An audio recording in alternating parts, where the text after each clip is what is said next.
The Birth of the Golden Age and the Rise of the Elohim, Part 1. In the end, the rapture occurred exactly how they said it would, 2 millennia ago from that lonely perch upon the mountain seclusion of Patmos.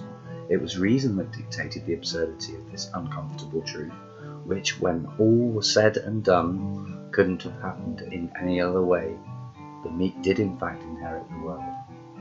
The plan makers, men oh so stupidly unwise and foolish, still to the last holding upon their twisted illusions as twilight approached, the onset of that famed and recanted final of sunsets. When the golden dawn shone its first rays upon those lands once so beautifully bountiful and wild, only the gods' chosen people remained. All hail to the light of Christ consciousness, shining effervescently majestic and brilliance within the hearts of humanity, sang out the humble, decent, wise, happy, caring, sharing, determined, hard-working, fair and honourable. Breathe easy freedom, dear ones. That day of great yet terrible judgment has now passed. We are the wings of angels, and our journey has taken its toll. The price of salvation came at a cost. We were the arbiters of your darkened days. We were blind, but now we can see. Forgive us our sins and join us in the light and the birth of the golden dawn. You are now forever eternal. There could be only one. Mass man and the last of the many had continued down their darkened paths to oblivion, oblivious to the gift of life on offer. Endgame, the only game there is, seemed to have a mighty fine sounding to it, as the last of men chuckled to themselves in their hubris. We are gods, they proclaimed, the universal one, and the masters of humanity's destiny. If a man should persist with his folly, perhaps it is true, as an enlightened thinker once thought aloud, that some day he shall indeed become wise. The end of days.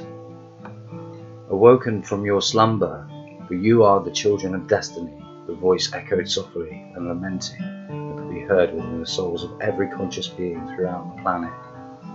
Firstly, you'll live the future, and latter, you'll appreciate the past.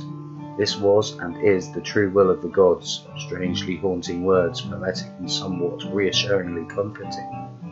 There may well have been an all-encompassing sense of tragic irony to the twist in the tale, but no one ever listens to the best of advice or plea for mercy when confronted with the severe reality of true illumination. It's why humanity's disposition had been to deceive itself, even in the face of that fast approaching extinction. The game had been played before. The game had been played and won before. The light had fallen between the margins, and as the final offer of redemption was made, the devil was still in the detail. But this was also where the angels had resided all along, since way before the after, and even after the before, it was ever known. A fool's folly and a quandary to be pondered upon, meditated, lived and appreciated, then understood. The wolves were now the angels in disguise, and the wise were overcome with heartwarming pride. That sickest cup of negativity was then overflowing, as the deprived and greedy of souls hunted their final meals of morbid putridity. Tell a lie big enough, and keep repeating it. Eventually it will be accepted as an axiomatic truth, and this was the long-standing narrative fostered amongst the ranks of the diametrically opposed and inverted.